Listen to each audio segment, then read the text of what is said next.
So let me go to damping now. So we know already that damping is the removal of kinetic energy and potential energy from a vibrating structure. With each cycle, the energy of the system is lost, it is dissipated, and because of that it will eventually come back to the rest position. And the actual phenomena which cause that damping, the actual physical mechanisms, they are very complex, very complicated to actually account in the mathematical model. So what we do is that we need a damping model actually to represent those phenomena which we cannot explicitly model. So a practical approach is to use simplest reasonable model of damping with a parameter or few parameters to be determined experimentally or empirically. So we use a model of damping and we tune that model such that it represents all those phenomena which we cannot explicitly account. So we experimentally determine its parameters and put that. So we know that damping causes decay in the free vibration response, and that decay can be of any type. Decay can be exponential, it can be linear decay also, exponential or linear. And there is also a concept of negative damping. Negative damping is when the amplitude increase with the number of cycles, unlike the positive damping where the amplitude decrease. So this is a phenomena which we have studied in case of resonance, that you see in the harmonic response, that in case of resonance the amplitude increase with the number of cycles, and this is sometimes referred to as the negative damping. Negative damping exists when an initial small displacement or velocity is growing, not decaying. It is also sometimes called as the self-excited vibration. So the actual mechanisms of damping are, for example, air resistance, friction, energy lost in sound or heat, for example. These are all these things which we cannot account explicitly. There are some broad classifications of damping, for example, material damping, structural damping, radiation damping and fluid damping, for example. So they are based roughly on how actually these phenomena dissipate energy actually. For example, material damping occurs within the volume of a material. Structural damping takes place mostly at joints and connections, or dry friction between sliding surfaces can result in structural damping. Then there is a radiation damping also, when the waves are propagating from one media to another media, energy is lost, and that is sometimes referred to as the radiation damping. Fluid damping, in the volume of fluid immediately surrounding the structure, whenever there is a relative motion between a fluid and any object, that damping will be fluid damping. But mostly the term structural damping is used, and it is an umbrella term for many other kinds of dampings like material damping, structural damping, radiation damping. All kinds of dampings are just sometimes referred to as structural damping in our structural engineering context. So the most simple mathematical model for damping is the linear viscous damping. It simply says that you have a dashpot which is producing the damping force in proportion to velocity of your piston, right. So in this case is, for example, proportion to x dot, the first derivative of displacement, and when you equate that, it become a constant of proportionality times x dot. So this is the most simple damping model.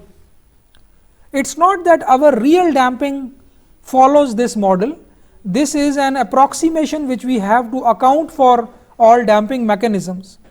So all damping mechanisms are represented approximately by that dashpot, and that dashpot is linear. By linear I mean that the Fd which it produces and Ux dot has a linear relationship, right. So this is the most commonly used damping model. So I call it the first damping model, linear viscous damping model. Similarly, let's now, and mostly this works well for single degree of freedom systems, but let's now convert the discussion to multiple degree of freedom systems. We have this governing equation of motion m u dot dot or q dot dot function of time, c q dot function of time plus k q of t is equal to some applied q of t, which is the applied forces. In most cases, it is very difficult to formulate the damping matrix C in the explicit form. Just compare this with K and M matrices. M matrix represents how the mass is distributed in your structure. Each degree of freedom have a mass. So, M matrix is constructed based on degrees of freedom distribution in your structure. K matrix is representing how the stiffness is distributed in your structure, how the elements are connecting, right, which degree of freedom is connected with what degree of freedom. So, K matrix is representing the distribution of stiffness. How we can estimate that how damping is distributed in our structure? There is no direct way of doing it. Just like we have a direct way of formulating M matrix and K matrix, we do not have a direct way of making C matrix, right, because it is very complex to actually see that how much degree of freedom is going to contribute to how much damping, right. So, it is impractical to determine the coefficients of the damping matrix directly from the structural dimensions, sizes, member sizes and damping properties of the materials. M matrix is constructed from what? The sizes of members and their material density and everything, material properties. K matrix is constructed from material, you can say cross section sizes, material elastic modulus and everything. But C matrix, it is impractical to directly determine like that. M and K can be determined, but C matrix cannot be determined. So, our general approach is what? That damping is generally specified by numerical values of the modal damping ratios. By the way, this is one of the approach called modal damping approach or modal damping model, that we directly specify xi I for each mode. We say that for first mode it is 5%, for second mode it is 4%, let us say for third mode it is 4% again. We directly give these numbers and the program use these numbers to convert them into C matrix. So, we kind of implicitly construct that, we cannot construct explicitly the C matrix. So, that is how, this is one way of constructing the C matrix, that we directly give the xi I values just like modal mass. We do not give it directly, we give the actual mass matrix and the program calculate mu I, modal stiffness mu I omega I square. We do not give directly the modal stiffness, we give the actual stiffness of the structure K matrix and the program calculate the modal stiffness. Similarly, force, modal force, program calculate modal forces, we give actual forces. But here in damping case, we directly give modal damping xi I values and program can use that to convert it into the actual C matrix. It is like opposite of the M and K matrices, right. We directly define xi I for the modal SDF system. We directly say that our modal SDF system is what? Mu I omega I square, and I leave the damping term and it is mu I omega I, sorry, this should be what? This should be q I dot dot plus mu I omega I square q I of t is equal to some r I of t. This is my modal SDF system. I directly introduce the damping term in between and directly define the modal damping there, right. So, I directly introduce 2 m omega xi q dot of t here and it will become 2 m will be replaced by mu I, omega will be replaced by omega I square, omega I, 2 m omega xi into q I dot of t, and this xi I directly give to the program, right. and program already have omega I, it already have mu I, so it already have this complete term, right. So the program will convert these xi I values for all I modes into the, it will convert back to the capital C matrix, right. So I repeat again in one line that we had this original equation and we get the modal equation from that by uncoupling thing. And what we did here now, and actually this we know already, this we know already, but this damping we cannot explicitly construct. So what we did is that we directly introduced the damping term in the modal SDF systems and directly defined the modal damping xi I value for any ith mode, and then program use that xi I to convert back into the capital C matrix, right. So opposite of what it is doing for M and K, we are giving M and K and it is calculating modal mass, modal stiffness, right. But here we are giving modal damping and it is converting back to the actual damping matrix, C matrix, right. So opposite of what we do for M and K. So this is, by the way, this is one approach of constructing the C matrix, which is called modal damping approach, right. There is another very popular approach also. So I will skip all that, but I have discussed that already, that K matrix is coming from these things, right. But we cannot construct C matrix from these things, right. It is impractical to determine from structural details and material damping properties, right. So we do this inverse thing. So classical modal damping, you already know now that if we construct the C matrix such that this product is a diagonal matrix, then we call it the classical damping. If similar damping mechanisms are distributed throughout the structure, for example a multi-story building which has well distributed mass and stiffness along the height, we can assume its damping as classical. But if we have sudden sources of stiffness, certain sources of damping located at a particular location, for example actual dampers we have installed in a particular location, then we may not assume the overall damping of the structure as classical. Then we have to use some more sophisticated damping model, maybe non-classical damping. So let us talk about the first approach for formulating the capital C matrix. The first approach, which is called the modal damping approach, and I already introduced that approach, by the way, that you directly define xi I for all modes and program calculate back the capital C matrix from that, right.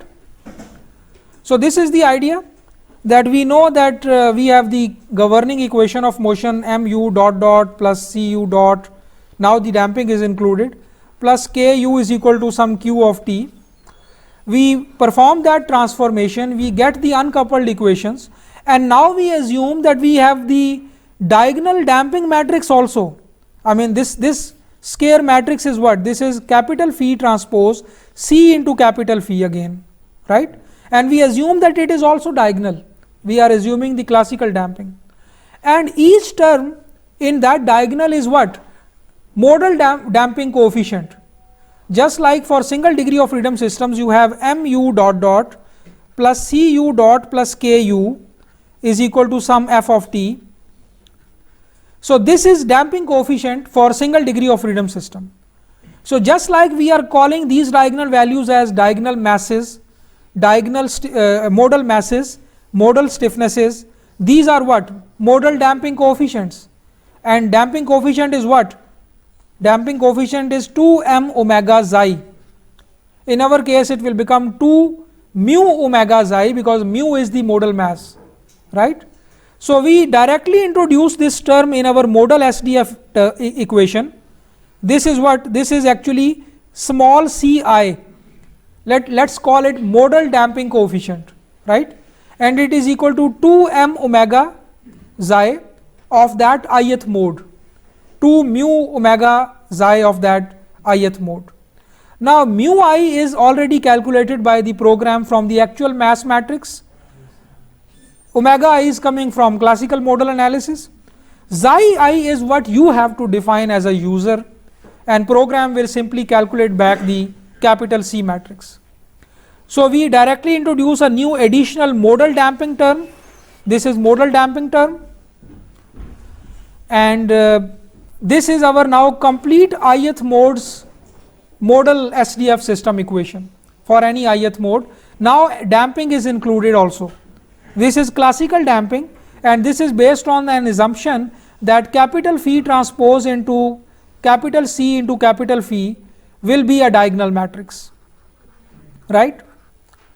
So let's call that diagonal matrix as capital D, right, and our task will be, actually the program will be doing it, that it is transferring D back to capital C. See, what we did is that we call that diagonal matrix as capital D, and that capital D have all diagonal values which are damping coefficients, modal damping coefficients, right. So we now already capital phi transpose capital C capital phi again is D matrix, and D matrix is directly available. You have defined that already. Xi I is defined already, so D matrix is directly available, right. So if you can carry out this, you can solve this equation and you can calculate back this C matrix. That will be your original damping matrix, right. So the summary is that in order to construct capital C matrix using this approach, all you need to do is to define modal damping ratio like 5%, 4%, 3%, for each mode you have to define, right. Just like for single degree of freedom system it is just one number, but for multiple degree of freedom system it will be a different, it can be a different number for each mode, but you have to define it for each mode, and program will construct back the capital C matrix from that number, right, using this idea that you already defined the diagonal matrix, and diagonal matrix can be now converted into capital C again. So this is that that process. You already have this equation, capital phi transpose into C into capital phi is capital D, and this capital D is a diagonal matrix, and diagonal matrix have each entry as the modal damping ratio, damping coefficient actually. So you can take phi transpose inverse on both sides, and finally you can have this equation. So you simply separate out the C matrix on one side of the equation, and all other things are taken on the right hand side.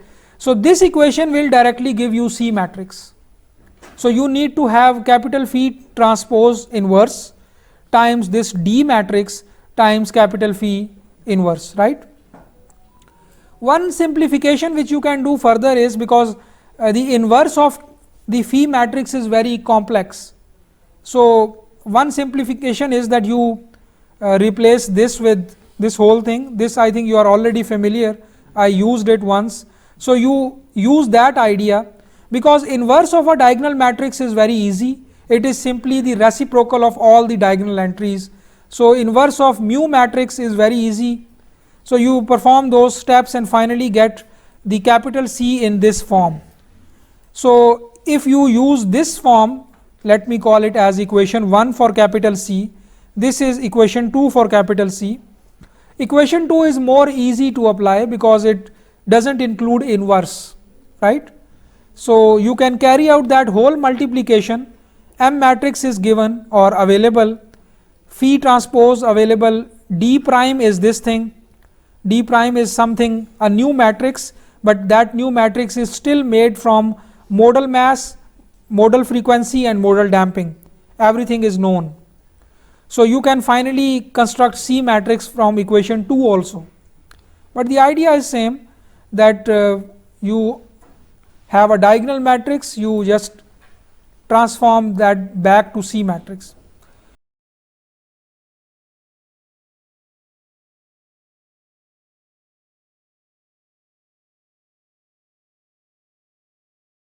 just like M and K matrix can have any number. Similarly, the actual C matrix which you will convert back or calculate back, that will contain, you can say, you cannot call them as you cannot call them as damping coefficients, because that may be a coupled matrix, right.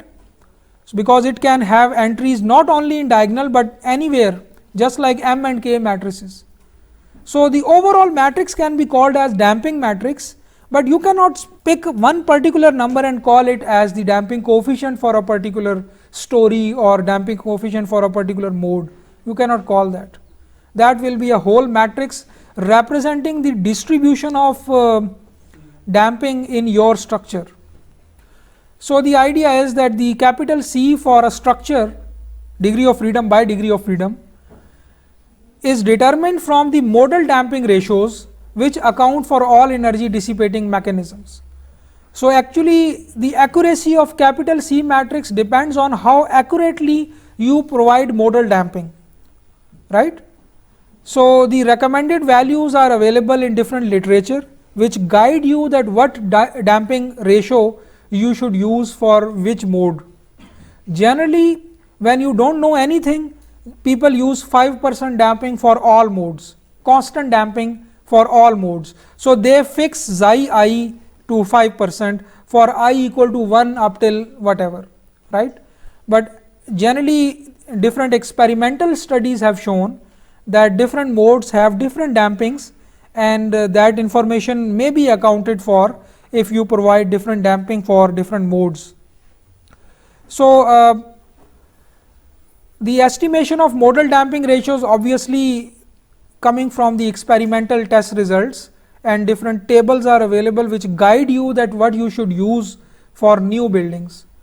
So, for example, for seismic safety assessment of existing buildings, ideally the experimentally measured properties including damping actually should be used, but the issue is that you cannot have the actual number for each building. You have to rely on some guidelines or some literature, right. So, there are different guidelines available, for example, which give you that if your building is of this type, concrete type, this kind of a frame system or this kind of a shear wall system, you should use this much damping. So, guidelines are available, but ultimately you have to provide xi I, right. So, for new buildings, xi I is directly not available, you have to design that building. So, the modal damping ratios for a structure should therefore be estimated using measured data from similar existing structures.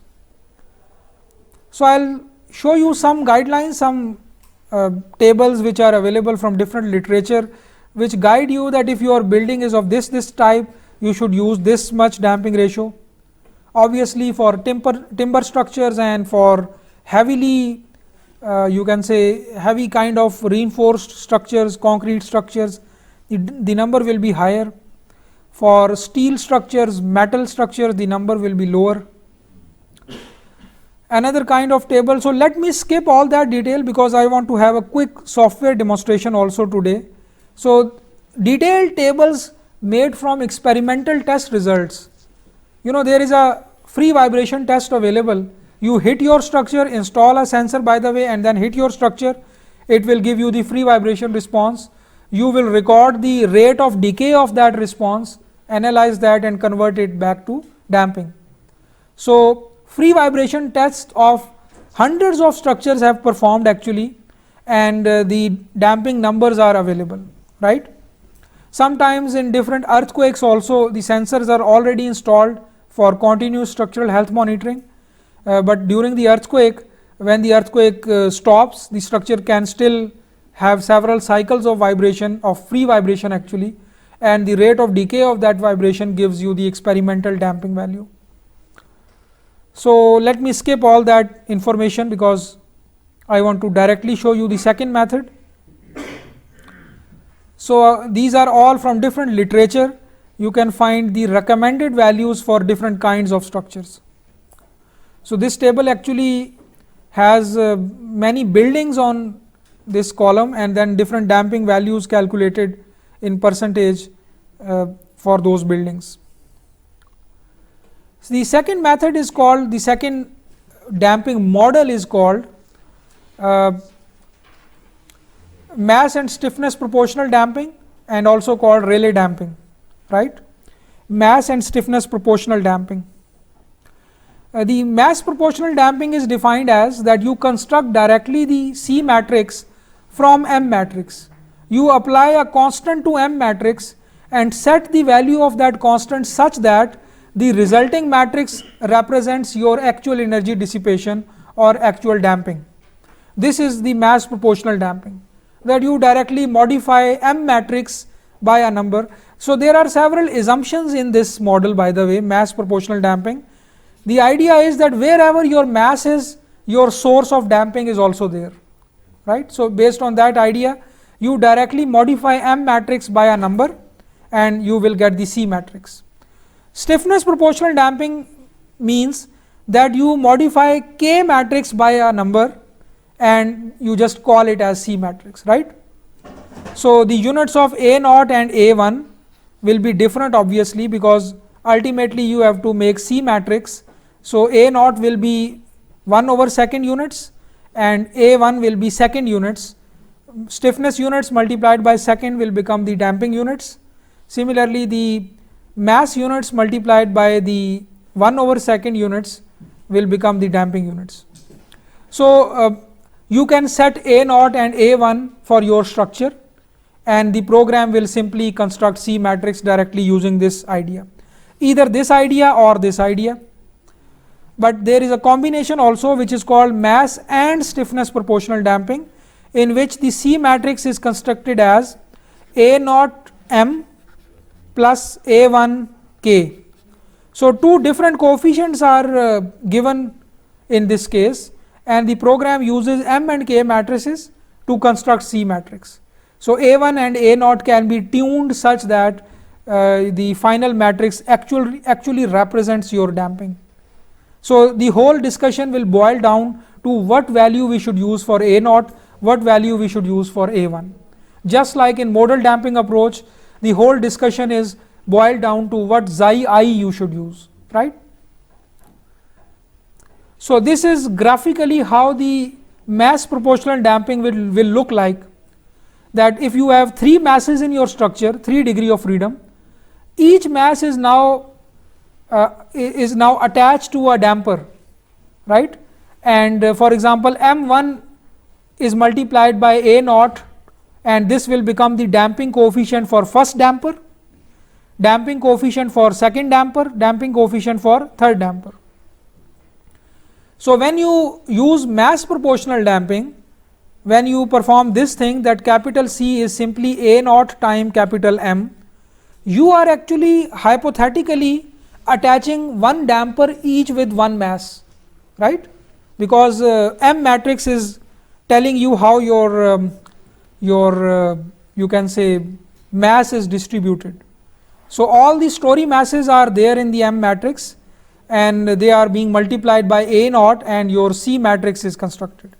So if your M matrix is what? M1, M2, M3, let's say it is a diagonal matrix. Similarly, C matrix will simply become AM1, AM2, AM3, A0 M1, A0 M2 and A0 M3. So this will become your first damping coefficient, second damping coefficient, and then third damping coefficient, right? So this is the depiction of how mass proportional damping looks like, and this is the depiction how the stiffness proportional damping looks like. That whenever there is a relative displacement between two masses, it now they are attached by a damper. So the relative motion between two masses will cause that damper to produce damping force, and that will be simply A1 times the story stiffness, A1 times the story stiffness, A1 times the story stiffness. So this is the depiction of the stiffness proportional damping.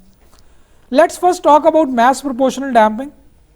For any nth mode, we know that small c, the damping coefficient, is simply equal to 2m omega xi, right? For any nth mode, I can write in this case xi n equal to Cn nth mode, divided by 2 m omega, where m is the modal mass. M is now the modal mass, it is actually mu n, but the notation is different now, but it is actually mu n. And mu n is what? Mu n is this product. Mu n is what? Nth mode shape transpose times mass matrix times nth mode shape. It is the diagonal entry in this capital Phi transpose m into capital Phi matrix, right? So if Cn is A naught Mn, which is the mass proportional damping, Cn is the generalized damping of any nth mode, I can simply replace Mn with Phi n transpose m into Phi n, and this will become my Cn. And Cn is what? 2 m omega xi, actually 2 mu omega xi. So this will become mu in this case, which is the same thing. So if I rearrange that and calculate xi here, xi will be simply this thing, and if I can delete this mu with mu, it will be A naught over 2 omega n, and A naught will be simply 2 xi n omega n. So we get an expression for A naught if we want to use the mass proportional damping. A naught is simply what? It is 2 xi n omega n. This is the simple equation for A naught coefficient. Now it simply says that if you have any nth mode, for example first mode, n is 1, then you just simply put omega 1 here and the damping ratio which you want to give to first mode, right? For example, I want to give the first mode with a damping ratio of 5%. So I will replace this omega with the first mode frequency, and this xi n will be 5%, and this will be my A naught coefficient. I will define that coefficient in program, and I use the option for mass proportional damping, and the program will simply construct C matrix equal to A naught time M matrix. Now that A naught is calculated based on this assumption that the first mode's damping will be 5%. So this capital C matrix will be calculated such that the program will give 5% damping to first mode, but then you will not be able to control the damping assigned to other modes. This A naught will ensure only for first mode or for any nth mode. You can also fix it for second mode also, like you provide it omega n for second mode, and what damping you want to give to second mode, it will give you an A naught. But A naught will be a constant which you will be directly defining, and program will simply multiply it with M matrix to construct C matrix, right? So the summary is that using mass proportional damping, you can only fix the damping ratio for one mode, any nth mode which you may like, because you will be calculating one A naught and providing it as a constant in your structure, and then program will be simply using this equation to construct the capital C matrix. Actually you are still using xi n value to calculate A naught, but the idea is that now you are not giving the xi value for each mode. You can only give it for one mode, whether it is first or second or third or any mode. So you can give omega 1 and xi 1 and get one A naught. Put that in the program, it will construct C matrix. So for example, you can give 5% damping to first mode, but then you don't have any control on the second mode and third mode and fourth mode. You don't know what damping is being given to second, third, fourth mode, right? You just calculate that A naught which is ensuring only 5% damping in first mode or second or third in one of the modes. So different studies report actually that what damping ratio you should use for different modes. So if you want to go for the modal damping approach, you have full control on what damping you want to assign to each mode. But if you want to go for mass proportional damping, although it is very simple, no computations involved, directly A naught you will provide in the program, and program will multiply it with mass matrix to construct C matrix. But then that C matrix will not ensure that each mode will have your desired xi value. It will only ensure that one of the modes will have your desired value, which you use to calculate that A naught, right? Because the equation for A naught is 2 xi n omega n. So any nth mode xi value you can use here to calculate an A naught value. For example, we can say that the first mode should be given 5% damping. So our A naught will be what? 2 times 0.05 times the frequency of the first mode of your structure, and you will calculate A naught some constant value, you give it in the program. Now that value will only ensure that your first mode will be given with a damping ratio of 5%. Your C matrix will be such that the first mode will be given with a damping ratio of 5%, but your second, third mode, fourth mode, you don't have any control on their dampings, right? So for low rise buildings where you actually know that most of the response is coming from first mode only, you can go for this option. Just fix the xi 1 as 5% and use omega 1 and calculate A naught. Actually program directly asks you this thing, that which mode you want to give what damping. So it will just ask you one number, mode number this, or a mode with a time period of this having a damping equal to this. So you will have control on the damping of one mode only if you go for this option. But this is very simple option, no calculations involved in the construction of C matrix. It is directly A naught, which is like 0.02, 0.025 or 0.5, some number multiplied by the M matrix, right? Same is the case for stiffness proportional damping. We can derive what A1 should be used in this equation if we go for the stiffness proportional damping, and that we can derive like this, that for stiffness proportional damping we know that C is what? Omega, C is what? A1 times, because equation is what? C is A1 times K matrix. So small c, which is the damping coefficient for any nth mode, is simply A1 times the modal stiffness of that nth mode, and modal stiffness is what? Omega n square mu n into omega n square, mu n into omega n square, and which is this thing, right? And we know that the nth mode modal damping coefficient is 2 m omega xi, 2 m omega xi, actually mu omega xi, and xi can be separated out like this, and this will be cancelled, mn will be cancelled, and this will be the simple equation for xi n. You can rearrange it and this will become what? A1 will simply become 2 xi n over omega n, like this, right? So which means that again now you have to give one damping ratio for any nth mode and the damping and the omega for that mode, and this will give you one value of A1. You will put that value of A1 in program, and program will use this equation to construct C matrix if you go for the stiffness proportional damping, right?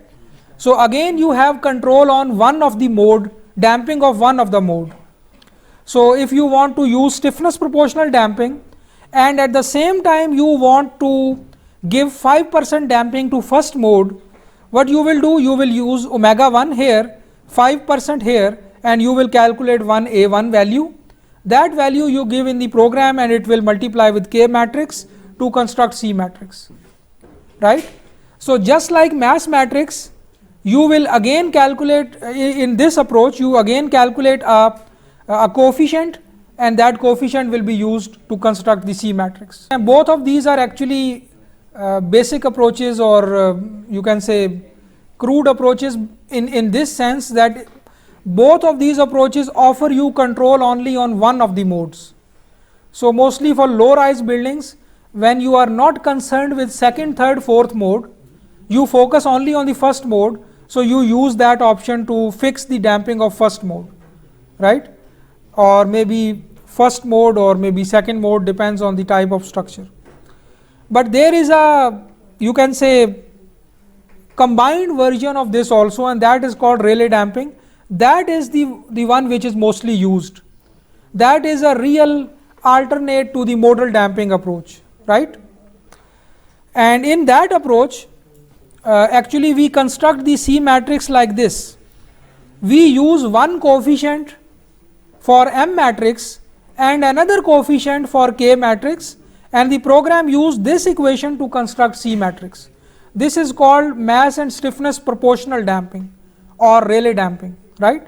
And the motivation for this damping model is that in both of these C matrices which you have just seen, mass proportional and stiffness proportional, the modal damping ratio vary with omega n. You have control with you have control on the modal damping of only one mode. So this is not consistent with the experimental data, which indicates that many modes can have almost the same damping, right? Many modes can have almost the same damping, like all first 5 modes may have 5% damping. So modal damping approach give you that flexibility that you define 5% for all modes.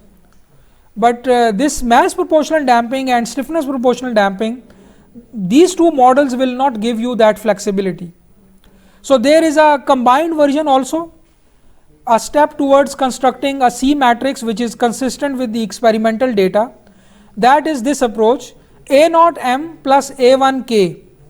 Obviously now A0 and A1 will be different from what you have calculated in the only stiffness proportional or only mass proportional damping.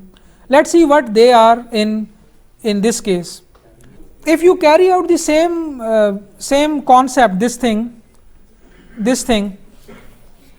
or this thing, if you carry out that, you will see that now xi will be this thing. Xi will be A0 over 2 omega plus A1 omega n over 2, right? You can write this equation for any nth mode and any other mode, for example ith mode and jth mode. For ith mode, this will become xi I A0 over 2 omega I plus A1 omega I over 2. For jth mode, this will become A0 over 2 omega j plus A1 omega j over 2. You combine these two equations in a matrix form, this will be the matrix form, right? And this matrix form is telling you that now you have control on 2 modes. When you perform this Rayleigh damping approach, you use that Rayleigh damping approach, you can give 2 xi values to 2 different modes, xi I and xi j, right? And correspondingly omegas will be omega I and omega j. So for example, now if you want to give 5% damping to first 5 modes, you can write that equation for I equal to 1 and I equal to 5, first mode and fifth mode, and the program will give you that A0 and that A1, actually this equation will give you that A0 and that A1, which will ensure that your first mode and your fifth mode will get 5% damping, right, or whatever damping you set here. So let us say you set xi I equal to 5% and xi j equal to 5% also, right? And so if you use this equation and calculate back this A0 and A1, these two coefficients will ensure that your first and fifth mode, for example, or whatever I and j mode you have selected, they will have your desired damping ratio, right? So you can solve that matrix equation or simultaneously solve these two equations to separate A0 and separate A1. These will give you these equations, right? For a fixed damping ratio, this is actually xi is, if you want to, for example, put xi constant as 5% and let us call it as xi value, These will be the two equations for A naught and A1, right. So you just need to provide the omega values for two different modes, right, and fix their damping ratios, and this equation will give you A naught and A1. Sometimes they are also called as alpha and beta. These are the two coefficients which will ensure that your 5% damping or whatever value you want to give is assigned to your those modes. So now you have control on two modes, because now you have two coefficients A naught and A1. If I mathematically draw these three things, like modal damping is on one side, and mass proportional damping, stiffness proportional damping, and mass and stiffness both proportional damping.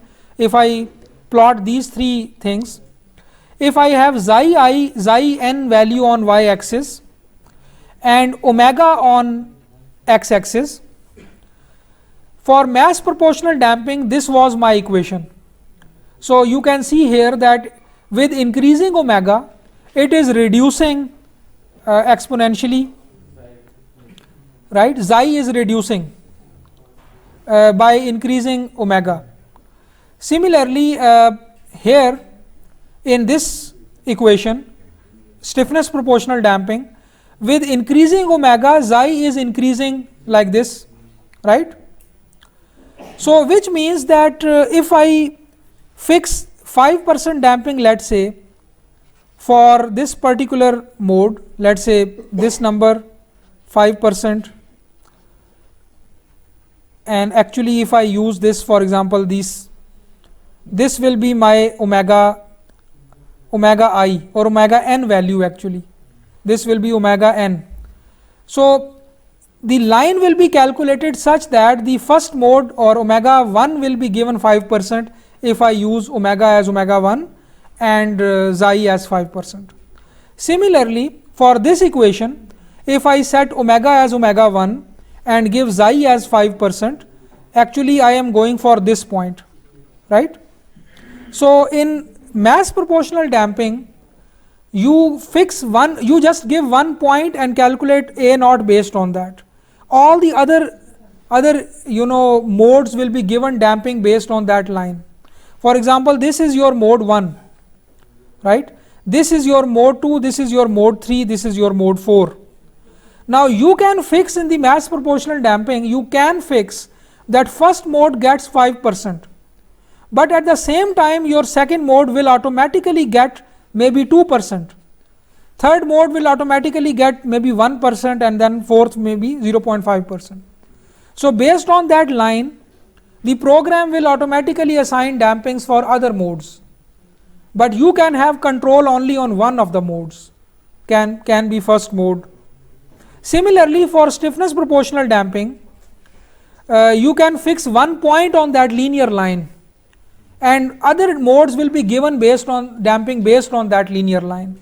So let's say you say that my mode 1 give, let's say this is your mode 1 line for a new structure, this is let's say 5%. So you fix for first mode, but second, third, fourth mode will be based on that linear line, right. But just compare it with the Rayleigh damping now here. Now it is saying that for omega I you fix some damping ratio, for omega j you fix another damping ratio, and in between the line will almost remain same, almost constant.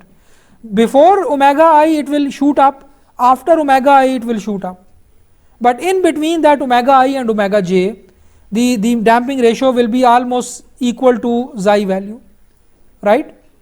So when you use Rayleigh damping, you have to provide A naught and A1, and you select A naught and A1 such that the range of modes or time periods which you want to give a particular damping, that is covered in that A naught and A1.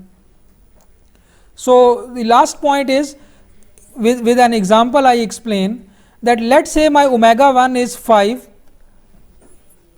omega 1 is 5, this is omega 1, this is omega I, let's say omega 1 is 5, omega 2 is 25, omega 3 is let's say 55, let's say, and this is my first mode, second mode, third mode. Let's say that I want to give 5% damping, almost 5% damping to all three modes, but I don't want to care about fourth mode onwards, right, higher modes onwards, but first three modes I want 5%. So what I can do is that I can set omega I as omega 1 in that equation, previous equation, and omega j as omega 3, right, and using this two I calculate A0 and A1. These two set of coefficients will ensure, when I give it in the program and use the Rayleigh damping option, that will ensure that my first three modes are given a damping of 5%. Obviously for I have to fix this xi I also. For omega 1 I want 5%, for omega 2 I want 5%, and for omega 3 I want 5%, but for omega 4 onwards I don't care, right. So then I can fix omega I as 5% and omega I omega 1, omega j omega 3, right.